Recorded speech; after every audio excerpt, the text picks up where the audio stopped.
Guys हम लोग CCS university का प्रीवियस ईयर पेपर सॉल्व कर रहे थे मैथ्स की सेकंड बुक का लीनियर प्रॉब्लम का 2021 का।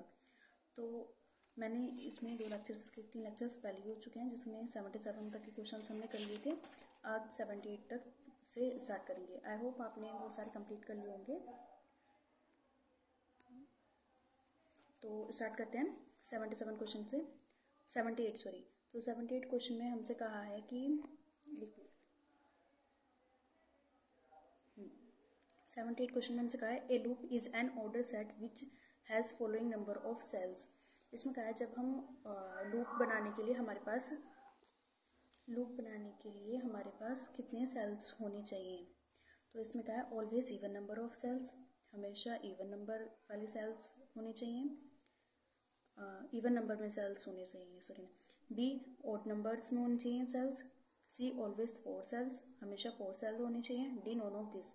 तो यहाँ पे हमारा है a option always even number of cells, क्योंकि इसका यह रूल होता है जो हम लूप बनाते हैं वो जहाँ से स्टार्ट करते हैं उसी बॉक्स पे पूछना चाहिए।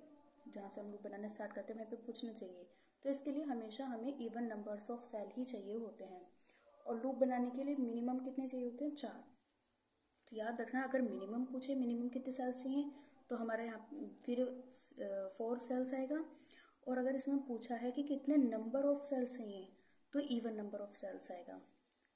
Next question 79 when we apply optimality test in a transportation problem then we find cell evolutions dij for all empty cell by the formula. इसमें पूछा कि ट्रांसपोर्टेशन प्रॉब्लम में जब हम dij जो निकालते हैं उसका फॉर्मूला क्या होता है। तो dij का फॉर्मूला हमारे पास होता है dij equals to cij minus ui plus vj। तो यहाँ पे हमारा ए ऑप्शन करेक्ट हो जाएगा। ये हमारा फॉर्मूला होता है।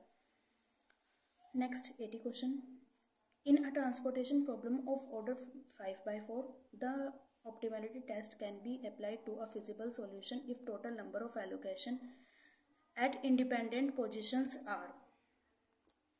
तो यहाँ पे देखो 5 यहाँ पे हमारा m है और 4 यहाँ पे n है। और जो हम बेसिक वेरिएबल्स निकालते हैं इसमें जो निकालते हैं हम वो मतलब जो एलोकेशंस हम निकालते हैं कि कितने एलोकेशंस हमारे यहाँ पे हैं तो वो हम निकालते हैं। फॉर्मूला है m + n - 1। तो यहाँ पे n की वैल्यू हमारे पास 4 है और m की 5 है, n की 4 है। तो 5 + 4 9 और -1 8। तो 8 यहाँ पे हमारा आंसर हो जाएगा यहाँ पे, यानी कि 8 एलोकेशंस इंडिपेंडेंट होती हैं। 81 question in Vogel's approximate method of a transportation problem we select the row और column for which penalty is. तो इसमें पूछा है हमारे पास वोगल अप्रोक्सीमेशन मेथड जब हम लगाते हैं ट्रांसपोर्टेशन प्रॉब्लम को सॉल्व करने के लिए तो इसमें रो और कॉलम में जो पेनल्टी होती है वो हम कौन सी पेनल्टी लेते हैं। तो पेनल्टी हमेशा मैक्सिमम वाली लेते हैं हम। ये ऑप्शन यहाँ पे करेक्ट हो जाएगा। ठीक है भाई, देखो अगर कहीं पे पेनल्टी लग रही है, मान लो हमारी कहीं भी मान लो कोई बिल हम लेट हो गए देने के लिए तो वहाँ पे हमारी जो पेनल्टी लगती है वो ये वाला एग्जांपल रहने देते हैं, दूसरा देखते हैं। मान लो तो हमें ज़्यादा प्रॉफिट किस में होगा, ज़्यादा पेनल्टी लेने में। तो आप इसे थोड़ा याद रखें कि अगर हमारे पास पेनल्टी ले रहे हैं हम तो हमें तो ज़्यादा वाली ही पेनल्टी लेने में प्रॉफिट होगा। तो ये ऑप्शन यहाँ पे हमारा करेक्ट है। 82 in a transportation problem total number of availability is more than total number of requirements then transportation problem will be. इसमें कहा गया है जो हमारे पास टोटल नंबर ऑफ अवेलेबिलिटी है वो ज़्यादा है रिक्वायरमेंट से। तो ये इस टाइप की जो हमारी ट्रांसपोर्टेशन प्रॉब्लम होती है वो कौन सी होती है? एसिमेट्रिकल, सिमेट्रिकल, अनबैलेंस्ड या बैलेंस्ड। तो यहाँ पे ये हमारी अनबैलेंस्ड होती है अगर हमारी रिक्वायरमेंट्स चाहे तो हमारी रिक्वायरमेंट्स ज़्यादा हो जाए अवेलेबिलिटी। क्योंकि मैंने आपको बताया था जब हम क्वेश्चन सॉल्व करते हैं तो हमारी दोनों का सम यानी कि जो हमारी अवेलेबिलिटी होती है और रिक्वायरमेंट्स होते हैं इन दोनों का सम इक्वल आना चाहिए। और अगर इक्वल्स नहीं है तो अनबैलेंस होती है और इक्वल आ जाए तो balanced. Next 83 in assignment problem to cover all the zeros we draw the minimum number of straight line through. इसमें कहा गया जब हम असाइनमेंट प्रॉब्लम क्वेश्चन को सॉल्व करते हैं तो जब उसमें हम जीरो असाइनमेंट को हम जीरो वाली कॉस्ट को हम जब असाइनमेंट दे देते हैं तो उसमें जो मतलब जिन रोज़ को हम काटते हैं या कॉलम को जो काटते हैं वो कौन सी काटते हैं, मतलब रोज़ कौन सी रोज़ काटते हैं और कौन सी कॉलम काटते हैं। तो उसका एक हमारे पास फॉर्मूला होता है, जो कॉलम में जो हमारी मार्क्ड होती हैं हम उन्हें काटते हैं और रोज़ हम वो काटते हैं जो अनमार्क्ड होती है। ये क्वेश्चन आपको नेक्स्ट क्वेश्चन में समझ में आ जाएगा जब हम इसे सॉल्व करेंगे अभी। तो यहाँ पे सी ऑप्शन हमारा करेक्ट है, अनमार्क्ड रो मार्क कॉलम। 84 क्वेश्चन इसे हम सॉल्व करके देखेंगे। इसमें कहा गया the minimum cost of the following assignment problem is. इसे हमें असाइनमेंट प्रॉब्लम दे रखी है और ये इसमें कहा गया है कि मिनिमम कॉस्ट हमारी कौन सी है, मतलब इस प्रॉब्लम को सॉल्व करने पे हमें मिनिमम कॉस्ट कितनी मिलेगी। तो इसे हम सॉल्व करके देखेंगे। तो सॉल्व करने का जो हमारे पास पहला रूल होता है इसका, वो ये होता है कि जो ये कॉस्ट हमें दे रखी है, मतलब रो में जो है कॉस्ट, इन सारे में सबसे पहले मिनिमम देखते हैं, मिनिमम कौन सी है। तो यहाँ पे 8 मिनिमम है, तो हम इस पूरी रो में से 8 को माइनस कर देंगे। नेक्स्ट में देखेंगे फिर 4 है सबसे मिनिमम, तो इसमें से 4 को कर देंगे, फिर इसमें से 15 को और इसमें से 10 को, क्योंकि यहाँ पे ये छोटी है। फिर जो हमारी टेबल बनेगी उसमें से हम कॉलम में ऐसे करेंगे, कॉलम में वाइज देखेंगे सबसे छोटी कौन सी है। तो पहले रो वाइज देखते हैं हम। मैं डायरेक्ट वो माइनस वाली टेबल बना रही हूँ, ठीक है। तो यहाँ पे हमें देखा है रो में सबसे छोटी 8 है, तो 8 में से 8 माइनस करेंगे 0 आ जाएगा। 26 में से 8 माइनस करेंगे तो 26 में से 8 जाएगा तो बचेंगे 18। 17 में से 8 जाएगा तो 9 और 11 में से 8 गया 3। नेक्स्ट में 4 हमारा सबसे छोटा है, तो 13 में से जब 4 जाएगा तो क्या बचेगा 9। 28 में से 4 जाएगा तो 24, 4 में से 4 गया 0। 26 में से 4 जाएगा तो 22। इस वाली रो में सबसे छोटा हमारे पास 15 है, तो 15 माइनस करेंगे तो क्या आएगा, यहाँ पे आ जाएगा 13 और 15 गए 19 में से तो 4, 18 में से 15 गए 3 और ये 0। इसमें सबसे छोटा 10 है, तो यहाँ पे आ जाएगा 9, 16, 14, 0। तो इसमें आप सबसे मेन चीज़ है कैलकुलेशन का ध्यान रखना, क्योंकि एक भी चीज़ अगर गड़बड़ हुई ना तो वहीं पे हमारा गलत हो जाएगा क्वेश्चन। यहाँ पे first, second, third, fourth, P Q R S, ये हमें दे रखा है। देखो ये पी क्यू आर एस 1 2 3 4, ठीक है। तो अब हमने ये तो रोज में से देखे थे छोटे, अब हम कॉलम में देखेंगे कॉलम में सबसे छोटा क्या है। यहाँ पे तो 0 है, 0 माइनस करने सब में से तो यही रो आ जानी है, तो इसको ऐसे लिख देंगे 0 9 13 9। इसमें सबसे छोटा 4 है, तो 4 माइनस करेंगे पूरी रो में से, सॉरी कॉलम में से, तो क्या आएगा 14 20 0 12। इसमें सबसे छोटा 0 है, तो ये रो भी ऐसी आ जाएगी 9 0 3 14, और इसमें भी सबसे छोटा 0 है, तो ये रो भी ऐसे ही आ जाएगी।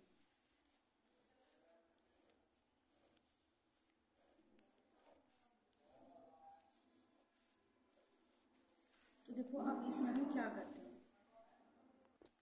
पहले पेन चेंज कर लेते हैं। तो यहाँ पे हम रो वाइज देखते हैं कि कॉलम कौन सा है, सॉरी रो वाइज हम इसमें देखेंगे कि 0 कहाँ पे आ रहा है। और एक चीज़ और, एक रो में अगर मान लो यहाँ पे 0 आ रहा है तो हम यहाँ पे इसको असाइनमेंट दे देंगे, जिसको असाइनमेंट दिया, अब यहाँ पे इसको असाइनमेंट दे दिया हमने, तो इस रो में और इस कॉलम में हम किसी और को असाइनमेंट नहीं देंगे, ठीक है। अगर यहाँ दे दिया, इस चीज़ को याद रखना, अगर यहाँ दे दिया है हमने तो इसके कॉलम और इसके रो में हम कोई और असाइनमेंट नहीं देंगे। अगर मान लो आ जाता है यहाँ पर एक और 0 आ जाती, मान लो यहाँ पे 0 आ जाती, तो वहाँ पे उसे कट कर देते हैं, जो भी आएगा नेक्स्ट है। तो ये रो तो हमारी खत्म होगी। अब इस रो में देखेंगे, इस रो में कहाँ आ रहा है 0, ये रहा, तो इसको असाइनमेंट यहाँ पे दे दिया। इस रो में कहाँ आ रहा है, सबसे पहले यहाँ है ना, तो फर्स्ट वाले को हम करते हैं, पहले आया इसको कर दिया। अब देखो इस रो में एक और 0 आ रही है, तो इसको हम कट कर देंगे, क्योंकि ये इसका रूल है असाइनमेंट प्रॉब्लम में, हर एक कॉलम में और हर एक रो में सिर्फ एक ही असाइनमेंट दे सकते हैं हम, ठीक है।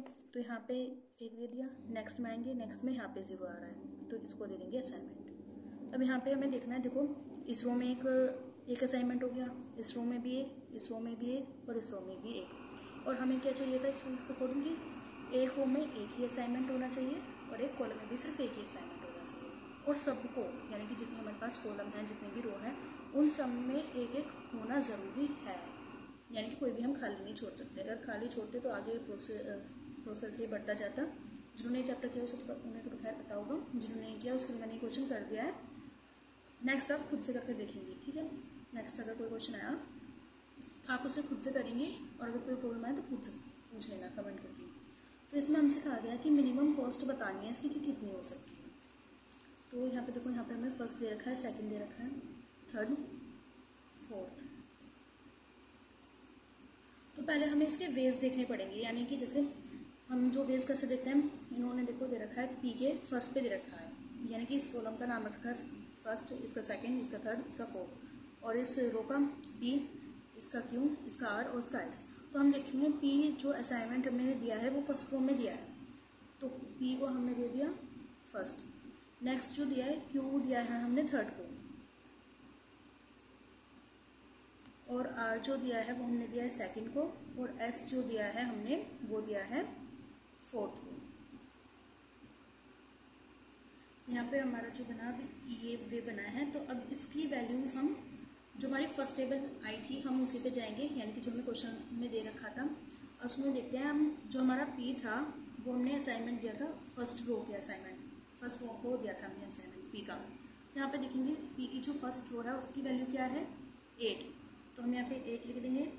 नेक्स्ट क्या है हमारा क्यू को दिया था हमने थर्ड रो में, तो क्यू की थर्ड यहाँ पे 4 है, तो 4 लिख देंगे प्लस में, फिर प्लस आर दिया था हमने सेकंड को, तो आर का सेकंड है यहाँ पे 19, तो प्लस में 19 आ जाएगा। देन प्लस एस दिया था हमने फोर्थ को, तो यहाँ पे जो फोर्थ है एस का फोर्थ 10 है। तो अब हम इन तीनों को प्लस करेंगे तो ये हमारा आ जाएगा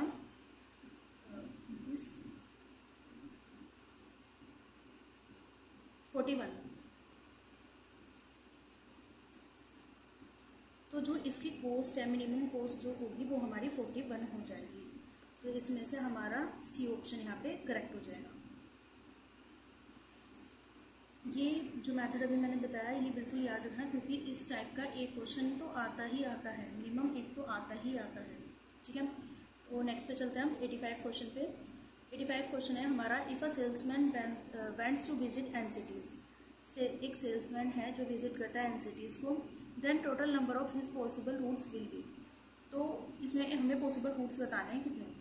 तो देखो इसमें जो हमारी ट्रांसपोर्टेशन प्रॉब्लम होती है, वाली जो प्रॉब्लम होती है सेल्समैन प्रॉब्लम, तो इसमें हमारे पास रूल होता है कि एक जो सेल्समैन है वो एक बार चलने जब स्टार्ट करेगा, यानी कि मान लो जैसे यहाँ से स्टार्ट किया उसने चलना, तो पहले तो ये फर्स्ट पे आएगा, तो फर्स्ट को देखिए वापस नहीं आएगा, यानी कि जो भी इसको जो ये सामान देने जा रहा है ये ऐसा नहीं करेगा कि हाँ आ गया फर्स्ट पे फिर वापस घर गया, फिर सेकंड पे गया, फिर थर्ड पे गया, ऐसे नहीं होगा। ये एक बार चल दिया है ना तो सारी सिटीज़ को विजिट करके फिर ही वापस आएगा। अब चाहे वो स्टार्ट यहाँ से करे, चाहे यहाँ से, मतलब कहीं से भी स्टार्ट करे, पर वो पूरा अपना काम करके फिर ही वापस उसी पे आएगा। तो यानी कि एक तो हमारी पूरी एक फिक्स ही हो गई कि इस पर हम कोई भी एक फिक्स कर लेंगे, वहीं से स्टार्ट हो जाएगा, तो वो तो चेंज होगी नहीं। तो चेंज कितनी हो सकती है, बाकी की यहाँ पे क्या रखा है n है, तो बाकी जो हमारे पास बची एक को फिक्स करने के बाद हमारे पास बची n-1, तो उनको जो हम चेंज कर सकते हैं उनके लिए वो n-1 हुए, मतलब उन तक पहुँचने के n-1 रूट्स हुए पॉसिबल रूट। तो यहाँ पे हमारा n-1 का फैक्टोरियल उसका आंसर हो जाएगा, यानी कि सी ऑप्शन यहाँ पे करेक्ट है। याद रखना इसमें सेल्समैन कहा गया और विजिट कर रहा है सिटीज़ को, तो एक से स्टार्ट होके वो एंड में ही इस पे पहुंचेगा, वापस नहीं आएगा, यानी कि सेकंड पे जाके वापस आ गया, थर्ड पे जाकर वापस आ गया, फिर फोर्थ पर गया, ऐसे नहीं होगा। एक बार स्टार्ट हो गया तो वो कंप्लीट करके अपना काम फिर ही एक बार लौटेगा and. Next question,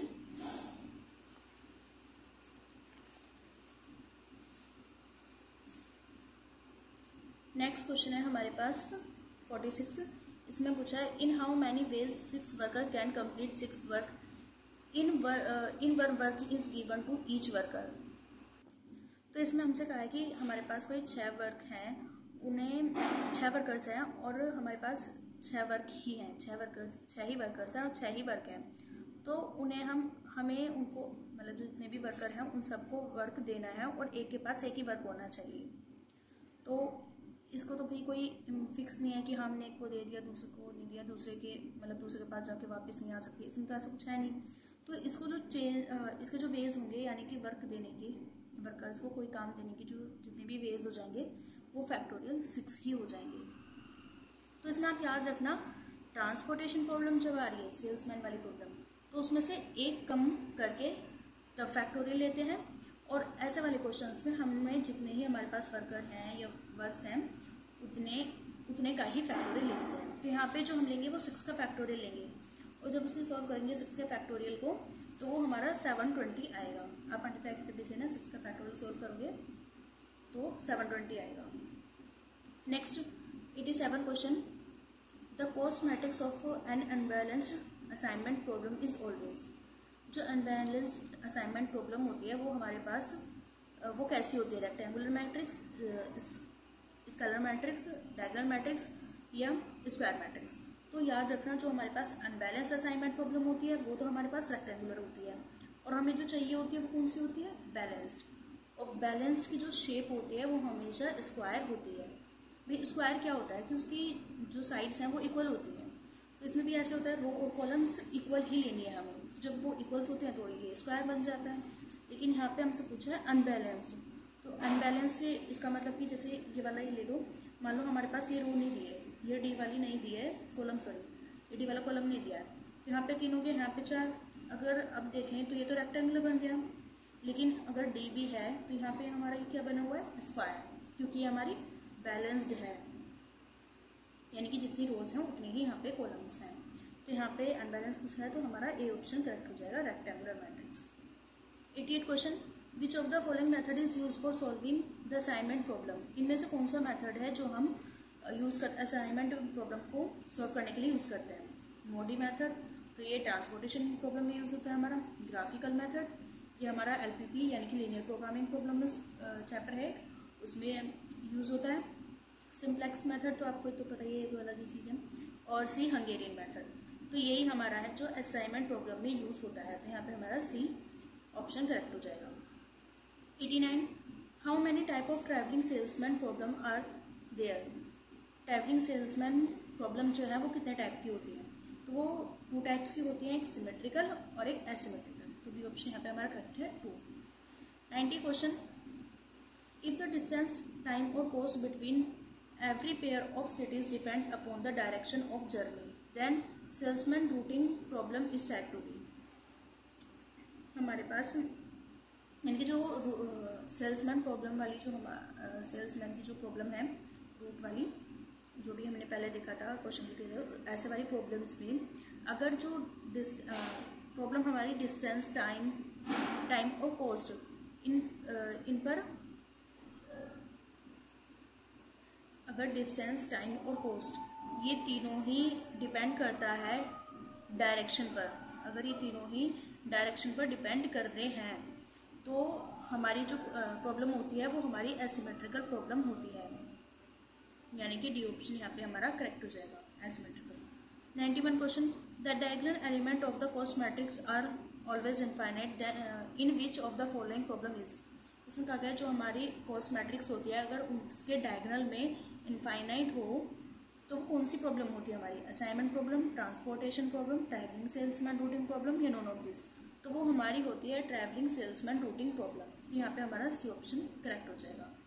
92, to change an unbalanced assignment problem into a balanced transportation problem, more rows और more columns as required are added in the cost matrix with cost. इसमें कहा गया अगर हमारी कोई भी अनबैलेंस्ड असाइनमेंट प्रॉब्लम है तो उसे हम अनबैलेंस, अगर हमें बैलेंस में चेंज करना है तो जो हम एक एक्स्ट्रा कॉलम उसमें ऐड कर देते हैं, मतलब अगर कॉलम में कम है एक तो हम कॉलम ऐड करते हैं, और अगर रो में एक कम है हमारी रो तो हम उसमें रो ऐड कर देते हैं। तो जो वो ऐड करते हैं उसमें हम उसको कितनी कॉस्ट देते हैं, देखो एक एग्जाम्पल से बताता हूँ। मान लो यहाँ पे हमारे पास दे रखिए ABC और यहाँ पे दी AB, यहाँ पे ये दे दिया हमें, तो यहाँ पे कॉस्ट है हमारे पास, ये हमारे पास इनकी कॉस्ट दे रखी है। तो इनमें देखो यहाँ पे अनबैलेंस है क्योंकि यहाँ पे तो 3 कॉलम हो गए लेकिन रो यहाँ पे 2 ही है, तो ऐसे में हम एक और रो ऐड करते हैं और उस रो को हम कॉस्ट देते हैं 0, ये कॉलम ऐड कर दिया और उसको हम देते हैं ज़ीरो कॉस्ट। तो यहाँ पे ये पूछा है कि जो हम अलग से ऐड करते हैं उसे हम क्या कॉस्ट देते हैं, तो यहाँ पे बी ऑप्शन हमारा करेक्ट हो जाएगा ज़ीरो कॉस्ट, क्योंकि देखो ज़ीरो ऐड करने को ज़ीरो ऐड करने से हमारा कोई चेंज तो आएगा नहीं, तो इसलिए यहाँ पे कॉस्ट ज़ीरो देते हैं हम। 93 the minimum cost of the following travelling salesman problem. इस ट्रैवलिंग सेल्समैन प्रॉब्लम की हमें मिनिमम कॉस्ट बतानी है। तो देखो ये रहा हमारा जो भी इस क्वेश्चन में आया था कि डायगोनल में जो आता है इनफाइनाइट आ जाए तो वो कौन सी प्रॉब्लम होती है। देखो यहाँ पे ये रहा डायगोनल में, यहाँ पे इनफाइनाइट है तो ये हमारी ट्रैवलिंग सेल्समैन प्रॉब्लम है, और यहाँ पे कहा भी गया है कि हमारी ट्रैवलिंग सेल्समैन प्रॉब्लम है। तो इसे अब हम इसे सॉल्व करेंगे, तो कैसे सॉल्व करते हैं इसे वो देखते हैं। तो इसको सॉल्व करने का भी मेथड सेम ऐसा ही है जैसे हमने सबसे पहले रो में से सबसे छोटे एलिमेंट को माइनस करेंगे, सबसे छोटे डिजिट को, फिर कॉलम में से, बिल्कुल सेम है, पर फिर भी मैं आपको एक बार इसमें करा दूँगी क्योंकि एंड में थोड़ा चेंज हो जाता है। तो यहाँ से हम स्टार्ट करते हैं इसको। यहाँ पे हमें क्वेश्चन में दे रखा है,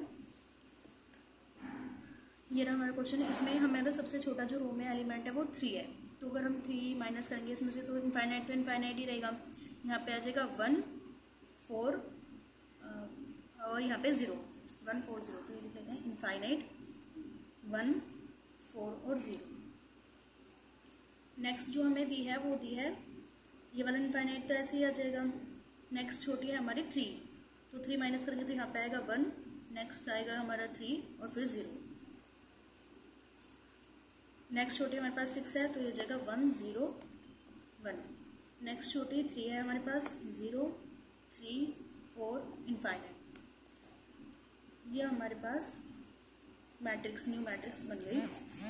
अब हम रो में देखेंगे रो में सबसे छोटा कौन सा है। तो रो में यहाँ पे हमारे पास सबसे छोटा 0 है, तो अब की बार हम रो में से 0 माइनस करेंगे तो कोई इफेक्ट तो पड़ने नहीं वाला, तो ये तो ऐसे ही आ जाएगी 1 0 4 0। इसमें भी 0 है तो ये भी ऐसे आ जाएगी 1 इनफाइनाइट 3 0।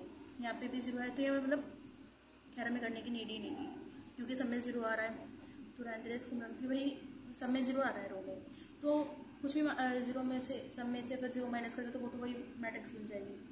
तो अब यहाँ पे सेम हमें असाइनमेंट्स देने हैं अभी। तो देखो फर्स्ट रो में यहाँ पे आ रहा है तो इसको हम असाइनमेंट देंगे, बाकी इसकी रो की 0 काट देंगे। यहाँ पे 0 नहीं आ रही लेकिन यहाँ पे आ रही कॉलम में, तो कॉलम वाली हमने काट दी। नेक्स्ट में देखते हैं, यहाँ पे कोई हमारे पास है नहीं असाइनमेंट, मतलब 0 नहीं है असाइनमेंट देने के लिए, तो छोटी नेक्स्ट में देखा 0, यहाँ पे 0 आ रही है, इसके कॉलम में और रो में कोई और 0 नहीं है। नेक्स्ट देखेंगे यहाँ पे 0 आ रही है तो इसको और असाइनमेंट दे देंगे, और कहीं भी अब 0 नहीं बच रही है हमारी। लेकिन हमारी जो ये वाली रो है ये रह गई है जिसके पास असाइनमेंट नहीं है। तो हम इसमें नेक्स्ट टेबल बनाते हैं। तो वो नेक्स्ट टेबल कैसे बनाते हैं वो देखते हैं। तो इसके लिए हम क्या करते हैं, देखो इस रो में हमारा यहाँ असाइनमेंट नहीं है, तो पहले तो इस रो को हम मार्क कर देंगे और यहाँ पे मार्क 1 लिख लेना, थोड़ा आसान पड़ता है तो 1 2 लिखिए।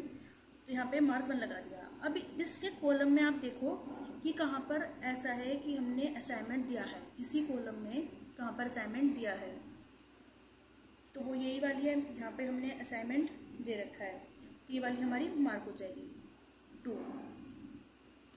तो अब जो हमारे पास रूल होता है उसके अकॉर्डिंग अब इस रो में जहाँ हमने असाइनमेंट दिया होता है उसकी रो को भी मार्क करते हैं। तो यहाँ पे दिया है तो इसकी रो को भी मार्क कर दिया, तो ये हो गया 3। तो ये जो भी मैंने थोड़ी देर पहले आपको बताया था असाइनमेंट प्रॉब्लम सॉल्व करने के लिए हम रूल लगाते हैं अनमार्क्ड रो मार्क्ड कॉलम्स, तो वो यहाँ पे अप्लाई होता है। तो देखो यहाँ पे जो अनमार्क्ड रो है हम उन्हें कट कर देंगे, यहाँ पर अनमार्क्ड रो ये हमारी ये कट हो जाएगी। फिर करते हैं मार्क्ड कॉलम, जो मार्क्ड कॉलम है उसको भी कट कर देते हैं, यहाँ पे ये कट हो जाएगी। तो अब जहाँ पे ये लाइन इंटरसेक्ट करती है पहले हम यहाँ पे देखेंगे सबसे छोटा जो एलिमेंट है हमारे पास क्या है, वो डिजिट है वो 1 है। तो यहाँ पे इन सब में से जो जिस पे लाइन नहीं आई यानी कि जो कट नहीं हुए हैं उनमें से तो हम एक एक माइनस कर देंगे सब में से, और जहाँ पे ये लाइन इंटरसेक्ट हुई हैं यहाँ पे 2 पॉइंट पे इंटरसेक्ट हुई हैं दोनों लाइन, तो इन दोनों में हम एक एक ऐड कर देंगे और जो बाकी एलिमेंट्स हैं वो ऐसे के ऐसे ही आ जाएंगे।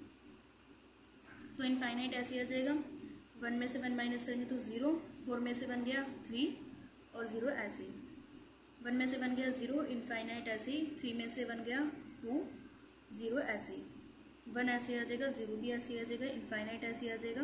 देखो अब यहाँ पे लाइन इंटरसेक्ट कर रही है, तो यहाँ पे इस 1 में हम एक और 1 ऐड कर देंगे, तो ये 2 हो जाएगा। ये तो इनफाइनाइट है, कितना भी ऐड करो इनफाइनाइट ही आना है, और ये बाकी के ऐसे ही आ जाएंगे। तो हम अब इसमें असाइनमेंट देते हैं। तो देखो फर्स्ट रो जब हम लेंगे तो सबसे पहला हमारा इसको दिया जाएगा असाइनमेंट, तो इसकी रो और कॉलम्स की 0 काट देंगे, ये भी कट जाएगी, ये भी कट जाएगी। नेक्स्ट रो में देखते हैं, तो सबसे पहले 0 यहाँ आ रही है, तो सबसे पहले इसको असाइनमेंट देंगे। इसकी रो में कहाँ आ रही है, रो में यहाँ पे आ रही है, रो भी कट, और कॉलम में यहाँ आ रही है, तो ये भी कट हो जाएगा।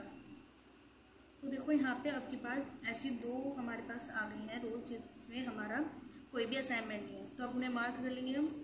इसे कर दिया, ये हमारी फर्स्ट रो गई और ये सेकंड रो। अब इनमें देखिए कहाँ असाइनमेंट दे रखा है, और यहाँ पे दे रखा है, तो ये थर्ड हो गई, ये फोर्थ हो गई। अब रोज में देखते हैं, यानी कि इन दोनों में हम रोज में देखेंगे कहाँ दिया हुआ है, यहाँ पे और यहाँ पे, तो ये भी टिक हो जाएंगी 5th एंड 6th। तो भाई रो तो हमारी कोई सी कटेगी नहीं, अनमार्क क्योंकि कोई है ही नहीं, लेकिन मार्क्ड कॉलम्स हैं, तो ये दोनों हमारे कट जाएंगे। सेम वही प्रोसेस करेंगे अब हम, जो सबसे छोटा है वो माइनस प्लस, जहाँ भी करना है वो प्लस करेंगे हम।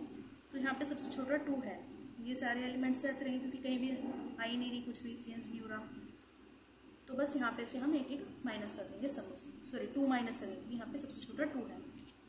तो न्यू टेबल जो हमारी बनेगी वो ये आएगी, इनफाइनाइट 0 1 0 0 इनफाइनाइट 0 3, 3 में से 2 जाएगा तो 1 बचेगा, 2 में से 2 गया 0 इनफाइनाइट, और 4 में से 2 जाएगा तो 2, 0 0 2 इनफाइनाइट। अब हम इनको असाइनमेंट देंगे फिर से, जब तक हमारा यहाँ पे सभी रोज को और सभी कॉलम को असाइनमेंट नहीं मिल जाएगा, ये प्रोसेस हमारा चलता ही रहेगा। फर्स्ट में हमने इसको यहाँ पे दे दिया, ये कट हो गया, कॉलम में यहाँ पे कट हो गया, फर्स्ट यहाँ पर है, ये दोनों कट हो जाएंगे, ये भी कट हो जाएगा। तो देखो ये प्रोसेस आगे चलता ही रहेगा। अब फिर से हम इसको करेंगे,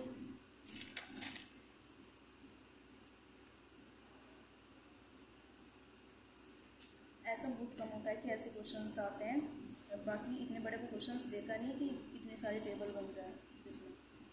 ठीक है, तो कंटिन्यू करते हैं। फिर यहाँ पे इन 2 को नहीं है हमारे पास कोई भी असाइनमेंट, ये टिक हो जाएगी, ये भी टिक हो जाएगी, यहाँ पे ये दोनों टिक हो जाएंगी 3 4, और यहाँ पे वापस ये 4th एंड 5th।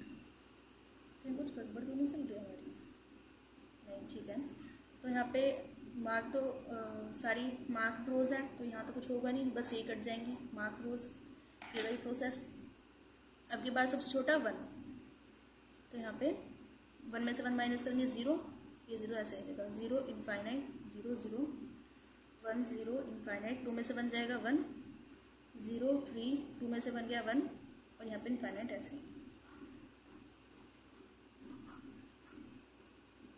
नेक्स्ट सारे क्वेश्चंस आप खुद सॉल्व करने वाले हैं, तो ध्यान से समझ लेना इसे। अभी यहाँ पे रो में फर्स्ट यहाँ पे 0 आ रही है, इसको दे देंगे, ये दोनों कट हो जाएंगी, यहाँ पे ये वाली कट हो जाएगी। नेक्स्ट यहाँ पे आ रही है, तो ये दोनों कट हो जाएगी, यहाँ पे ये कट हो जाएगी। फिर वो ये आ रही है, मेरे को लग रहा है हमारी कहीं गड़बड़ चल रही है। चलो लास्ट टेबल बना के देखते हैं। इक्वेशन यहाँ पे फर्स्ट, यहाँ पे इन दोनों पे नहीं आ रहा, यहाँ पे इन दोनों पे आ रहा है, सेम यहाँ पे ये दोनों भी मार्क हो जाएंगे। तो अनमार्क रो तो कोई बची नहीं है, मार्क कॉलम है, नहीं कट कर दिए। नेक्स्ट जो हमारे पास बचा है ये इनफाइनाइट, तो ऐसे आ जाएगा, सबसे छोटा एलिमेंट यहाँ पे क्या है 1, तो अब की बार 1 को माइनस करेंगे हम, बाकी सारे एलिमेंट ऐसे आ जाएंगे, सॉरी डिजिट ऐसे आ जाएंगे 0 0 1 0 इनफाइनाइट, 1 में से 1 माइनस करेंगे 0, नेक्स्ट 0 3, 1 में से 1 गया 0, और इनफाइनाइट ऐसे ही।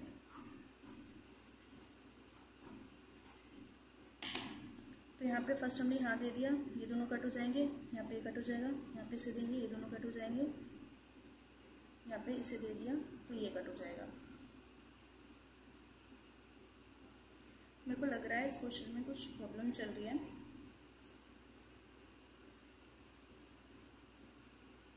तो इस क्वेश्चन को अभी आप ड्रॉप कर दो। मेरे को लग रहा है इसमें कुछ मिसप्रिंट है या तो ये कुछ है, पर सारी हमारी हर बार अनमार्क भी हो जा रही है, नहीं, अब की बार एक है, अब की बार आ सकते हैं, जो करके देखते हैं। भाई अब की बार सिर्फ एक है जिसमें हमें असाइनमेंट नहीं दिया है, तो यहाँ अब की बार ये मार्क हो जाएगी। इस रो में अब कहाँ कहाँ असाइनमेंट दिया है, इसमें और इसमें, सेकंड थर्ड, तो ये मार्क हो जाएगी यहाँ पे फोर्थ फिफ्थ सिक्स्थ। नहीं भाई वही आ रहा है, infinite 0 0 0 0 infinite 0 0 1 0 infinite 0 0 3 0 infinite. First यहाँ रहे, इसे दे देंगे, ये दोनों कट हो जाएंगे, ये भी कट हो जाएगा, इसे देंगे, ये दोनों कट हो जाएंगे, ये भी कट हो जाएगा। नेक्स्ट इसे देंगे, देखो अब की बार आ गया आंसर, इसे देंगे, बाकी कोई नहीं बचा, तो ये ऐसे आ जाएगा। और इस रो में कहाँ बची, देखो अब इतने सारे टेबल बनाने के बाद आया। लेकिन ये प्रोसेस इजी है, क्वेश्चन जरूर आता है, बस ये एक ही क्वेश्चन है जो इतना बड़ा दिया है, बाकी इतना बड़ा क्वेश्चन कभी आता नहीं है। तो आप इसको अगर समझिए ना और एक दो क्वेश्चन करके देखिए ना, उस बुक के मान लो अगर आपने 2 क्वेश्चन भी कर लिए ना जिसने अभी तक ये क्वेश्चन नहीं किए हैं, तो मैंने ये पूरा प्रोसेस आपको समझाया। अगर बुक के आपने 2 क्वेश्चन भी इसके बाद कर लिए तो आपको ईजिली वो फिर एग्जाम में हो जाएंगे। तो देखो यहाँ पे सभी कॉलम्स और सभी रो में यहाँ पे असाइनमेंट आ गया है। तो अब हम इसे प्रॉब्लम को कैसे निकालते हैं, यहाँ पे देखते हैं। अब यहाँ पे जो सबसे मिनिमम हमें दे रखा है वो सबसे मिनिमम हमारी यहाँ पे 1 है। तो एक मिनट, पहले तो हम यहाँ पे ये देखेंगे कहाँ पे कौन सा असाइनमेंट दे रखा है। तो जो हमें यहाँ पे दे रखी थी वैल्यूज, यहाँ पे ABCD थी, ABCD यहाँ पे भी, तो पहले ये लिखेंगे ABCD, यहाँ पे भी ABC and D। तो जो हमारी कॉस्ट आएगी पहले हमें वो देखनी है। देखो यहाँ पे हमने सेकंड वाले को दिया है असाइनमेंट, तो यहाँ पे सेकंड नंबर पे क्या है 4, तो कॉस्ट जो लिखेंगे 4 लिखेंगे, प्लस नेक्स्ट दिया है हमने इसको यानी कि इसको, तो यहाँ पे भी 4 है प्लस 4। नेक्स्ट दिया है हमने डी में, सी का डी पर, तो सी का डी यहाँ पे 7 है प्लस 7, और डी का ए है तो डी का ए 3 प्लस का 3। नेक्स्ट अब हम इसे ऐड करेंगे तो यहाँ पे आएगा 18।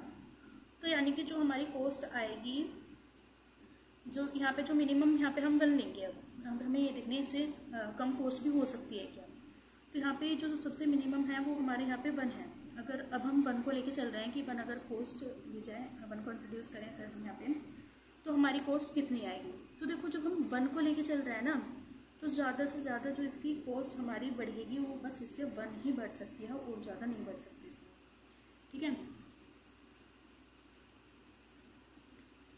तो 1 को लेके चल रहे हैं हम इंट्रोड्यूसिंग,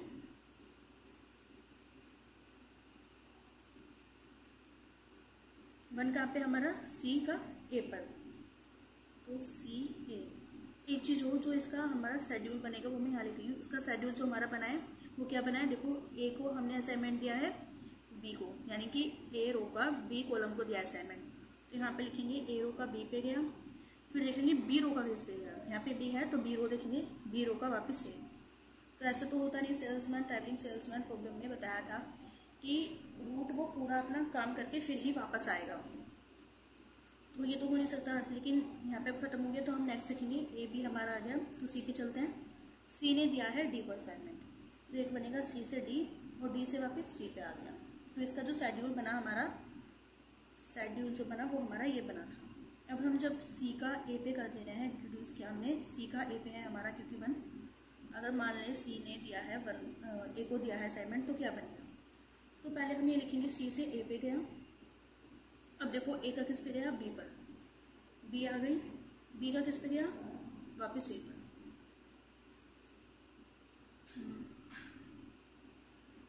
और डी, डी ने किसको दिया था यहाँ पे सी को, देखो डी ने यहाँ पे किस पे दिया था सी को, तो यहाँ पे ये आ गया। तो अब इसको वापस जो हम अरेंज करेंगे वो कैसे अरेंज करेंगे, भाई एंड में तो आया ये रहा, नहीं ये वाले हम लिखेंगे नहीं, भाई बी तक हो गया। फिर देखना है सी असाइनमेंट किसको दिया, सी जो असाइनमेंट आ रहा है वो किस कॉलम ने दिया है, सी डी ने दिया था, लिख दिया यहाँ पे सी। तो अब इसको बस अरेंज कर देंगे, ये एंड में डायरेक्ट डी लिख दो, चाहे आप इसको अरेंज करके ये ए बी सी डी ऐसे भी लिख सकते हैं, बाकी अरेंजमेंट वैसे शेड्यूल यही है नहीं। तो अब हमें इसके अकॉर्डिंग हमें कोर्स देखनी है कि जब डी सी को दे, सी ए को दे असाइनमेंट ए बी को दे और बी डी को, तब हमारा शेड्यूल क्या होगा। तो इसका हम यहाँ देख लेते हैं, फिर नेक्स्ट में देखते हैं, थोड़ी प्रॉब्लम होगी ना इसमें। देखते हैं, डी ने दिया है सी को, डी ने सी को दिया है, तो यहाँ पे आ जाएगी 7, सबसे पहले 7, फिर प्लस सी ने दिया है ए को, सी ने ए को 7, प्लस ए ने दिया है बी को, ए ने दिया है बी को 4, प्लस बी ने दिया है डी को, बी ने दिया है डी को, तो प्लस 3। इन्हें हम प्लस करेंगे तो क्या आएगा,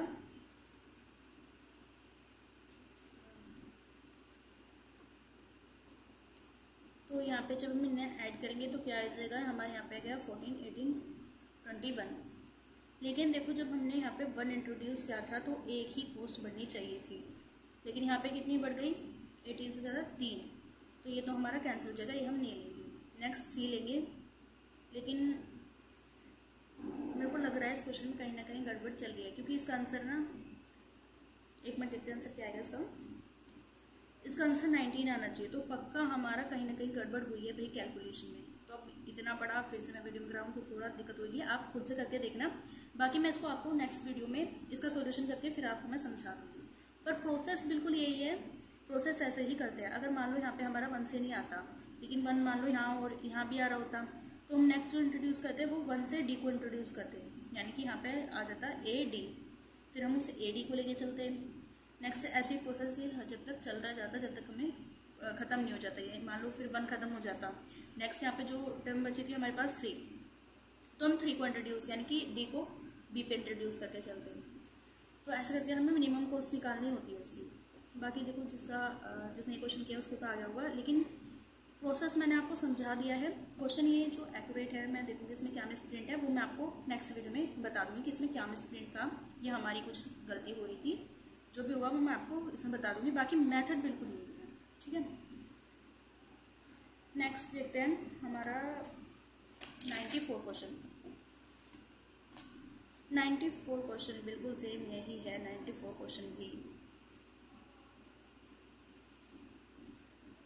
पर देखो इसमें हमारा सॉल्यूशन इसमें करने की नीड ही नहीं है, क्योंकि देखो इसमें हमें फर्स्ट क्वेश्चन दे रखा है और हमें मिनिमम कॉस्ट बतानी होती है, क्योंकि कॉस्ट टेबल होती है, मिनिमम कॉस्ट हमें बतानी होती है। तो इसमें करने की भाई इतना तामझाम करने की जरूरत ही नहीं पड़ेगी। इसमें जो ऑप्शंस दे रखे हैं आप ये वैल्यूज ही पुट करके देख लो भाई। अगर 1 का ए पे गया तो 120, इसके लिए जाएगा 120 आएगा, फिर प्लस हो जाएगा 2 का बी पर गया, 2 का बी 90 और प्लस 3 का गया सी पर, तो 120 हो जाएगा। तो ये इसे जब हम सॉल्व करेंगे तो ये क्या आ जाएगा,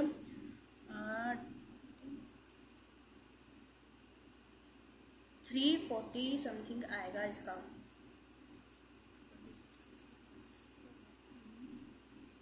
330 आएगा इसका।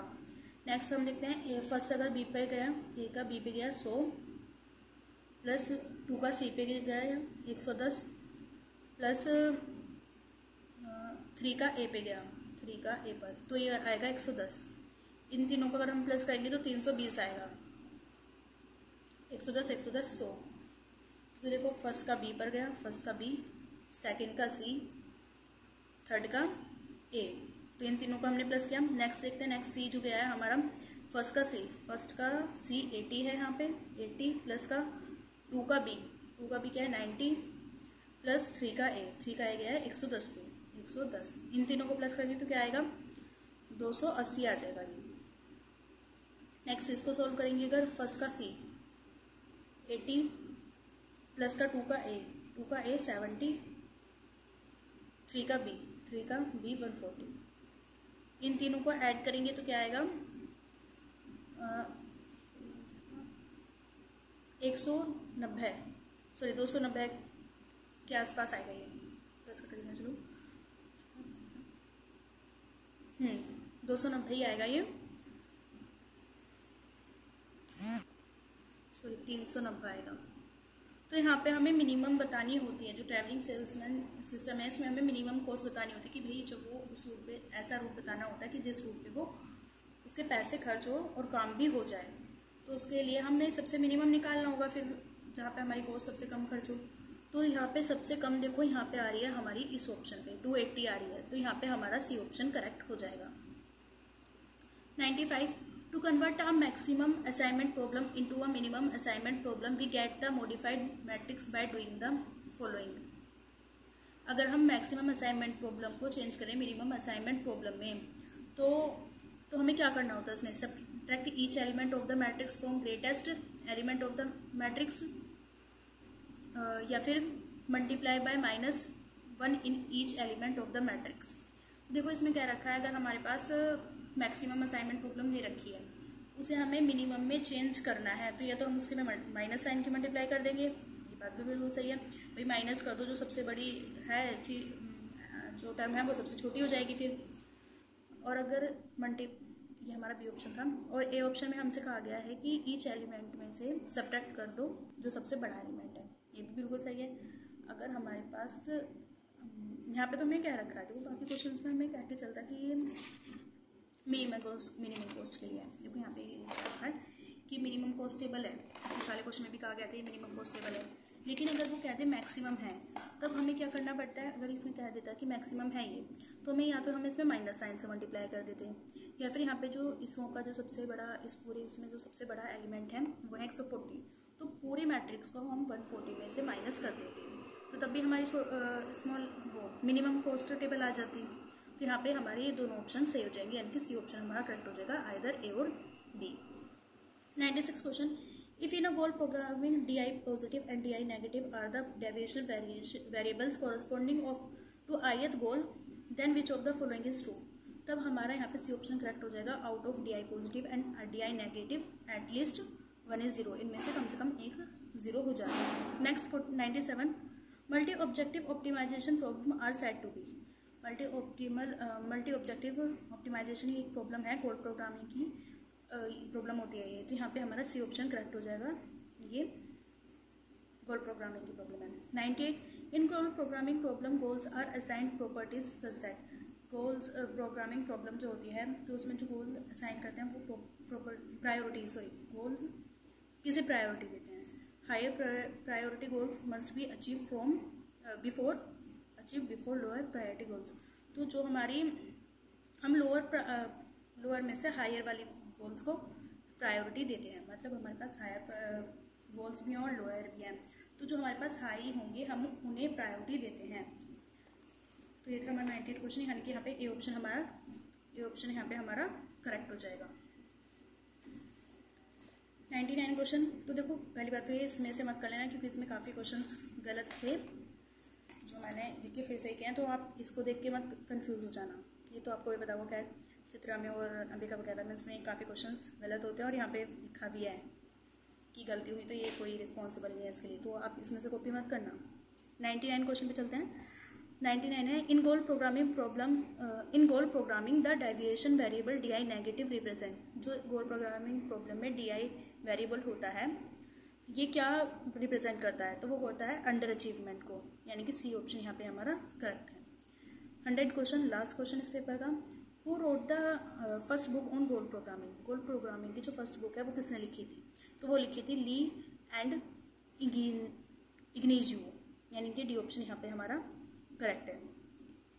तो गाइस ये हमारा 2021 का पेपर था जो कंप्लीट हो गया है।